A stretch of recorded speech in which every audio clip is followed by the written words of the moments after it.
Give it up for Debarchan Mishra, guys. Give it up for Debarchan, guys. एक बार सागर के लिए ताली मार दो यार. थैंक यू तुम लोग आ गए. यहाँ पे कोई है जो कभी इंडिया से बाहर गए हो? इंडिया से बाहर. सर आप कहाँ गए थे? America. Sorry sir. US. Any place other place? Prague. और कोई? चाइना. और कोई नहीं. मुझे जो आंसर एक्सपेक्टेड है जब तक वो नहीं आता मैं पूछता रहूँगा. मैम आप कहाँ गए थे? दुबई. और कोई जगह? क्यों गए थे? घूमने दुबई गए थे. ठीक है. मैं रिसेंटली थाईलैंड गया था. देखो तुम लोग हंस रहे हो बट थिंग इज मैं ना 40 बूढ़ों के साथ गया था. बेसिकली मेरे पापा का ट्रिप था but due to some reasons पापा नहीं जा सके. रीज़न मम्मी नहीं थी. देखो मुझे ना इंडियन मम्मियों से ऐसा कोई दिक्कत नहीं है. द ओनली थिंग इज वो लोग अपनी गलती नहीं मानते. हाँ जैसे एक बार कांच का ग्लास रखा हुआ था, मेरा पैर लग गया, टूट गया. मम्मी इज लाइक किसने तोड़ा? आई एम लाइक मेरी गलती है, आई एम सॉरी. एक बार कांच का ग्लास रखा हुआ था, मम्मी का पैर लगा, टूट गया, आई एम लाइक अब किसकी गलती है? शी इज लाइक यहाँ पे ग्लास किसने रखा था? मेरी गलती है, आई एम सॉरी. अब देखो पापा ने पैसे दे चुके थे तो पापा ने बोला कि तू चले जा मेरे. मैंने कहा ठीक है. पर वो थोड़े टेंशन में थे कि देख बोर होगा क्योंकि मेरे दोस्तों के साथ जा रहा है पर मेरा बेस्ट फ्रेंड जा रहा है सतीश. मैंने उससे बोल दिया कि वो तेरा ख्याल रखेगा तो तू उससे बात कर लेना, तू बोर नहीं होगा. ठीक है. तो मैं एयरपोर्ट पे पहुंचा और मुझे सतीश अंकल को आइडेंटिफाई करने में ना ऐसे कोई बड़ी दिक्कत नहीं हुई. ठीक है. वहाँ पे एक ही बुढ़ा था, उन्होंने ना एक पैंट पहना था. ठीक है. दुनिया में जितने रंग है उस पैंट में सारे कलर्स थे और उस पैंट के ऊपर पहना था उन्होंने एक क्रॉप टॉप. हाँ नाभि दिख रही थी. इतना बड़ा पेट, नाभि में उंगली करते हुए सतीश अंकल ऐसे खड़े हैं. मतलब ऐसा लगेगा कि किसी ने जादू को मतलब इंद्रधनुष पहना दिया है. ठीक है. मैं गया और मैंने सतीश अंकल से बात कर ली. ट्रिप की पहली गलती क्योंकि मैं अपने तरफ से बात कर ली. अब वो फ्रैंक हो गए कि अब तू मिश्रा का लौंडा थोड़ी है, अब तो मेरा ही लौंडा है. और अपना लौंडा बोल के मुझे कुछ भी चूतिया बता रहे हैं कि बेटा जब मेरी बेटी छोटी थी तब वो किडनैप हो गई थी. मैंने बहुत मेहनत किया और एक बेटी पैदा कर ली और ऐसे करते करते आज मेरे 11 बच्चे हैं. मैंने कहा आप दूर हटो, आप भी मार खाओगे, मुझे भी खिलवाओगे. कुछ भी यार. डाउट के नाम पे बेटा डाउट है. मैंने कहा डाउट है पूछो यार. मैंने कहा ये इतना चूतिया, इसका डाउट भी चूतिया ही होगा. और सही निकला यार. पूछ रहे हैं ऐसे फ्लाइट उड़ते टाइम अगर एयर होस्टेस को किस कर लूँ तो क्या वो फ्लाइंग किस कहलाएगा? मैंने कहा आपको छोड़ो, पहले मैं बाप को अपने से दूर करूंगा. तो ऐसा दोस्त रखता है कोई यार? कुछ भी कर रहे हैं यार. तो और देखो मैं ना मेरा नया सैमसंग का फ़ोन है, मैं चार्जर भूल गया था, इनसे चार्जर मांग लिया. ट्रिप की दूसरी गलती. चार्जर तो दिया ज्ञान के साथ, बेटा इतना इंपॉर्टेंट चीज़ 7 दिन के ट्रिप पे इतना. मैंने कहा स्विच ऑफ हो जाएगा, 2 मिनट के लिए दे दो, जो बोलोगे सुनने के लिए तैयार. उनका MI का चार्जर था, मैंने लिया, वो मेरे फ़ोन में काम ही नहीं किया. मैंने कहा इससे लौटाना पड़ेगा, बोलूँगा ये काम नहीं करे, फिर से मतलब गाली देगा मुझे. मैंने कहा अंकल ये काम नहीं कर रहा है ना बेटा, MI के चार्जर से सैमसंग का फ़ोन चार्ज करो. तो मैंने कहा सॉरी अंकल, फ़ोन फेंक देता हूँ, कोई फ़र्क नहीं, मैं 7 दिन बिना. नहीं बेटा सुन लो, ज़िंदगी में ये सब जानना ज़रूरी है. चार्जर जैसा इंपॉर्टेंट चीज़ 7 दिन के ट्रिप में, चार्जर जितना इंपॉर्टेंट खुद पासपोर्ट भूला है. इंटरनेशनल ट्रिप पे पासपोर्ट भूला है, मुझे चार्जर के लिए गाली दे रहा है. जाके सिक्योरिटी ने नहीं छोड़ा बिना पासपोर्ट के. बोल रहे पासपोर्ट नहीं है तो क्या हुआ, आधार कार्ड तो है मेरे पास. वो बोल रहे सर आधार कार्ड के भरोसे इंटरनेशनल ट्रिप पे मैं कैसे मतलब आपको छोड़ दूं. मोदी को गाली दे रहे हैं यार वहां पे कि क्या फायदा मोदी को वोट देके अगर मैं आधार कार्ड के सहारे इंटरनेशनल फ्लाइट में नहीं जा सकता. तो अबे मोदी की क्या गलती है? उन्हें थोड़ी पता था कि तो इंटरनेशनल ट्रिप से पहले पासपोर्ट भूलता है. सच में मन की बात थोड़ी समझ आता है उन्हें.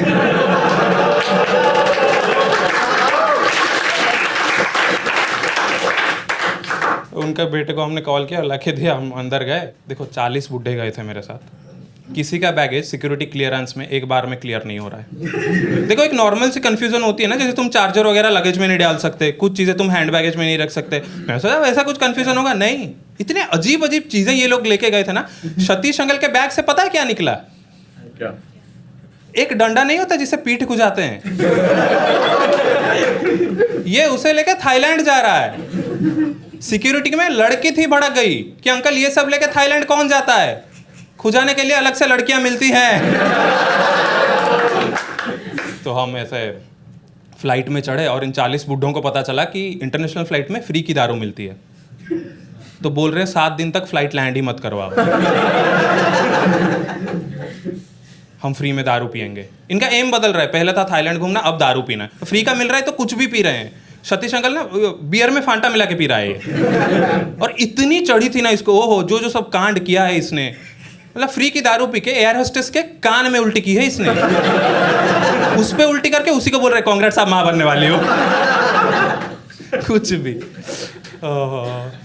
मैं इनके साइड में बैठा था, मुझे इतना बुरा लग रहा था ना। और दारू पी के नशे में मुझे मतलब ज्ञान दे रहे हैं। 1.5 घंटे उस बुड्ढे ने मुझे ये समझाया कि मुझे सिगरेट क्यों नहीं पीनी चाहिए। 2 घंटे पे जाके रुके जब मैंने उन्हें बताया अंकल मैं वैसे भी नहीं पीता हूँ। फिर भी मुझे ही गाली दे रहे हैं। टाइम वेस्ट कर दिया मेरा। पहले मना कर देते तो मैं रुक जाता। मैंने कहा अंकल मना करने पे रुकते तो 11 बच्चे होते। और देखो बंदा अमीर था यार, पर उसके पास ना वो क्लास नहीं था। एरोप्लेन में टॉयलेट जा रहा है, सीट पे रुमाल रख के। मतलब मुझे ना अपने बाप पे इतना गुस्सा आ रहा था, ऐसा बेस्ट फ्रेंड बनाया। मैंने उनका हाथ पकड़ लिया, मैंने कहा अंकल बस नहीं है ये, रुमाल रख के सीट पे जा रहे हो। बोलते हैं नहीं नहीं बेटा वो बस की बात नहीं है, जनरल कैटेगरी से हो ना तो सीट खोने का डर लगा रहता है। तो इतने में मैं इनसे उभर रहा था तो एयर होस्टेस आई और मुझे बोल रही है सर आपके आगे वाला सीट इमरजेंसी विंडो का सीट है, उसे किसी ने बुक नहीं किया है, तो क्या आप वहाँ पे बैठना पसंद करेंगे? And as an average Indian male तुम घर के बाहर ना बोल नहीं सकते, तुम्हें डर लगा रहता है ना बोल दूँ फ्लाइट से फेंक तो नहीं देगा। मैंने कहा ठीक है बिठा दो। फिर मैं बैठा और मुझे आके बोल रही है कि सर अगर आपातकालीन स्थिति में प्लेन को पानी में उतारना पड़े, इसमें आग लग जाए या फिर टेररिस्ट अटैक हो तो 300 लोगों को आपको बचाना है। मैंने कहा चूतिया जब ऑलरेडी 300 लोग थे इस प्लेन में, तुझे इस चेहरे में दिखी जिम्मेदारी और बहादुरी? मैं रात के 9 बजे के बाद साइकिल नहीं चला पा रहा हूं क्योंकि मेरी कुत्तों से फटती है। मैं इनको टेररिस्ट से बचा लूंगा। मैंने अपने जिंदगी में पहली बार इंटरनेशनल फ्लाइट लिया था 1.5 लाख रुपए खर्च करके, ये सोच के कि विंडो साइड में बैठ के स्टोरी डालूंगा, बादल इंपॉर्टेंट है। अब मेरे दिमाग में चल रहा है पानी में उतरना पड़े, आग लग जाए, टेररिस्ट अटैक हो। एयरहोस्टेस के पूछ रहे sir what would you like to have, पानी में उतरना पड़े, आग लग जाए, टेररिस्ट अटैक हो। बचपन में जब हम LKG क्लास 1 में थे एक हाइपोथेटिकल सिचुएशन हम क्रिएट नहीं करते, अगर कभी टेररिस्ट अटैक हो तो स्कूल में पहले मैं किसको बचाऊंगा? मेरा वो चल रहा है पहले इसको बचाऊंगा, सतीश अंकल तेरी माँ चो दूंगा। तो मेरा ये सब चल रहा है यार दिमाग में। भाई इतना नर्वस हो गया था ना, तो मुझे याद आया मैंने कहीं पे पढ़ा था कि अगर नर्वस हो तो किसी से बात कर लो, नर्वसनेस चली जाती है। तो मेरे साइड में एक और अंकल आके बैठ गए, 60 साल के उम्र के होंगे, वो लंबी दाढ़ी थी। मैंने कहा इनसे बात कर लेता हूँ। दिमाग में वही चल रहा है, पानी में उतरना पड़े, आग लग जाए, टेररिस्ट अटैक हो। I was like hello uncle. बोल रहे हैं वालेकुम सलाम।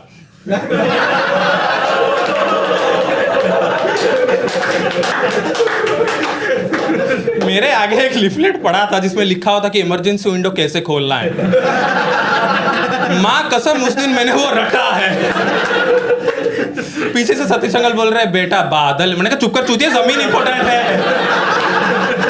आज मुझे उतरना है यहाँ से। और हर बात में एक ही चीज, बेटा मुझे ना जिंदगी में कुछ नहीं चाहिए, बस मेरी आत्मा परमात्मा से एक बार मिल जाए। मैंने कहा एक बात बताओ अंकल, अपनी आत्मा परमात्मा से मिलाने थाईलैंड कौन जाता है? थाईलैंड कौन जाता है यार? हम वहाँ पे जाके उतरे। यू गाइज वॉन्ट बिलीव, वहाँ के इमिग्रेशन में 40 बुड्ढों ने मिलके क्या क्लियर करवाया है? गुटका। हाँ, उन लोगों को नहीं पता। सतीश अंकल के पॉकेट से निकला, वो पूछ रहे दिस इज रजनीगंधा कदमों में दुनिया। वहाँ से निकले, वहाँ पे हमारी टूर गाइड मिली, जॉय लड़की थी। देखो इनका पहले एम था थाईलैंड घूमना, फिर एम हुआ फ्री की दारू पीना, नाइस स्टूडेंट। फिर इनका एम बदल गया, जॉय को पटाना। 40 बुड्ढे मिलके जॉय को पटा रहे हैं। तुम लोगों को पता है सबसे ठरकी उम्र के लोग कौन से उम्र के लोग होते हैं?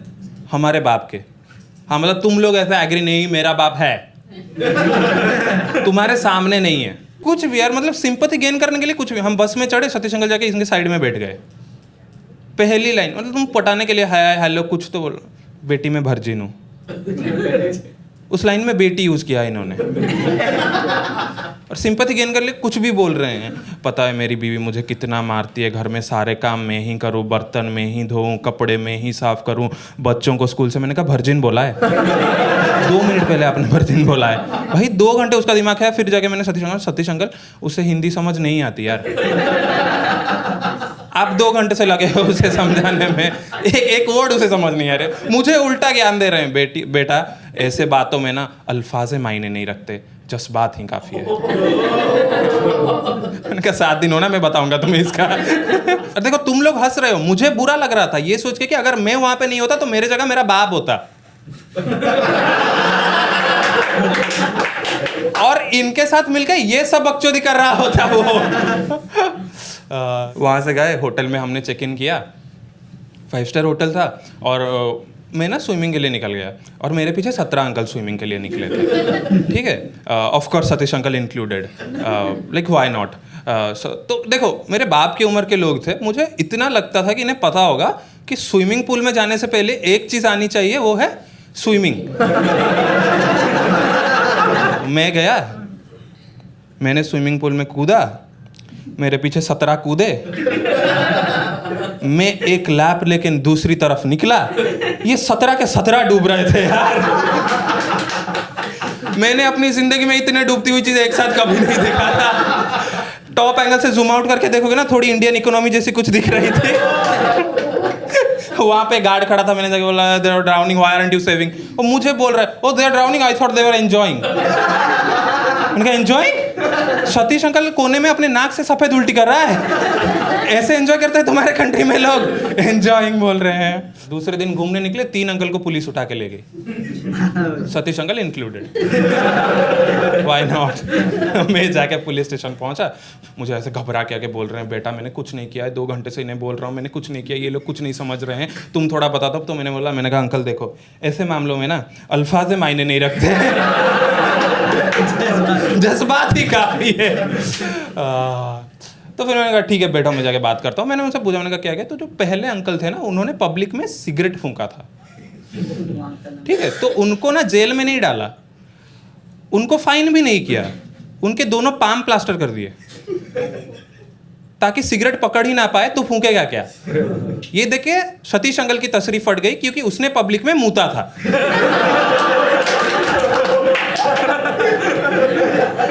तो जब तक उसके पास आए वो तो कुछ यूं बन चुका था।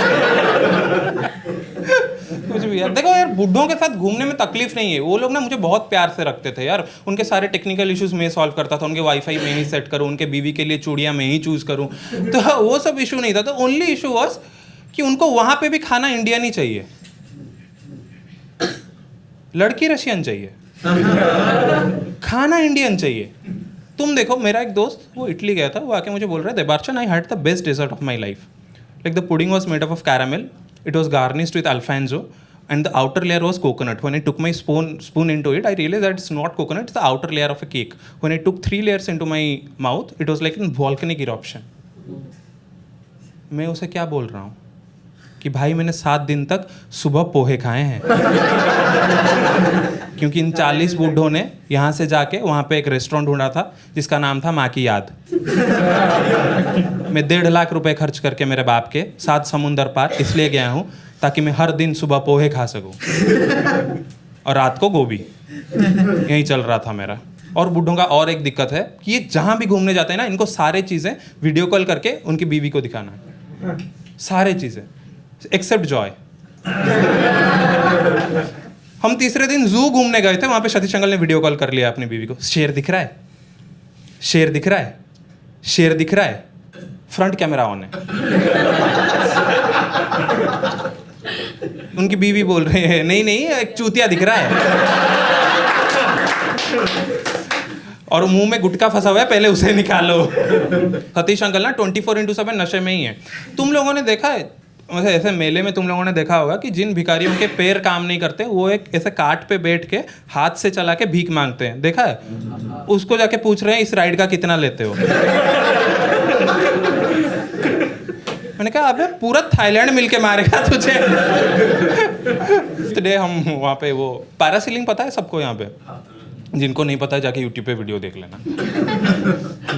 तो हम वो ना हमें पैरासीलिंग के लिए ले गए और 40 बूढ़ों को ऐसे लाइन में खड़ा कर दिया है पैरासीलिंग के लिए। तो मैंने कहा इनसे पूछ लेता हूँ एक बार, इन्हें पता तो है ना इनके साथ होने क्या वाला है। तो मैंने पूछा आप में से किसी को पता है कि पैरासीलिंग क्या होता है?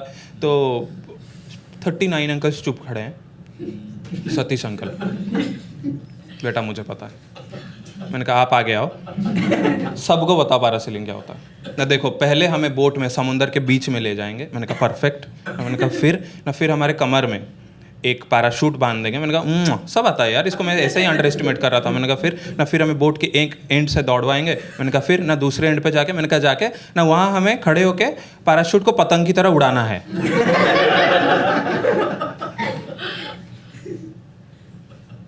39 अंकल्स ने ये सुना, किसी ने उनमें से ये नहीं बोला सतीश तू गलत है। सब चुपचाप खड़े हैं कि बहनचोद मर जाए तो जॉय के लिए कंपटीशन ही खत्म हो जाए। तो मैंने कहा ठीक है। मैंने पापा को फ़ोन लगाया। मैंने कहा हेलो पापा, ये सतीश अंकल नहीं रहेंगे। मैंने फ़ोन रखा, मुझे उन्होंने अपना फ़ोन दिया, बोलते कि अगर मेरी बीवी का कॉल आए तो बोलना अंकल एंजॉय कर रहे हैं। मैंने कहा ठीक है। सतीश अंकल को बोट के एक एंड पे लेके गए, पैराशूट बांधा, सतीश अंकल दौड़े, मुझे इनकी बीवी विधवा होती दिखी, बच्चे अनाथ होते दिखे, दूसरे एंड पे जाके उड़ गए। इनके बीवी का कॉल आया, बोल रहे बेटा अंकल क्या कर रहे हैं? मैंने कहा है नहीं कुछ कर रहे थे। नहीं सच सच बताओ क्या कर रहे हैं? मैंने कहा दूर से देख के लग रहा है कि अपनी आत्मा परमात्मा से मिलाने जा रहे हैं। ओहो, देखो लास्ट डे था तो, और मैं इतना चिढ़ चुका था ना इस बूढ़े से, मतलब इसने जो जो किया है। मैंने कहा मैं कुछ ना कुछ करके इसे बदला तो ले ही लूँगा। तो मुझे पता है कि बेटा मैं एक बात बता रहा हूँ, किसी को बताना मत। मैंने कहा बता क्यों रहे हो? मैंने पूछा कि मुझे जानना है, आपको कहीं किसी एंगल से लगता है मेरी कोई इंटरेस्ट है मतलब आपके लाइफ में? नहीं तुम सुन लो, मैं ना वो नॉनवेज मसाज के लिए जा रहा हूँ। नॉनवेज मसाज पता है ना तुम लोगों को? मतलब पैरासीलिंग का वीडियो तुम लोगों ने नहीं देखा होगा। नॉनवेज मसाज का तो देखा ही होगा तुम लोगों ने।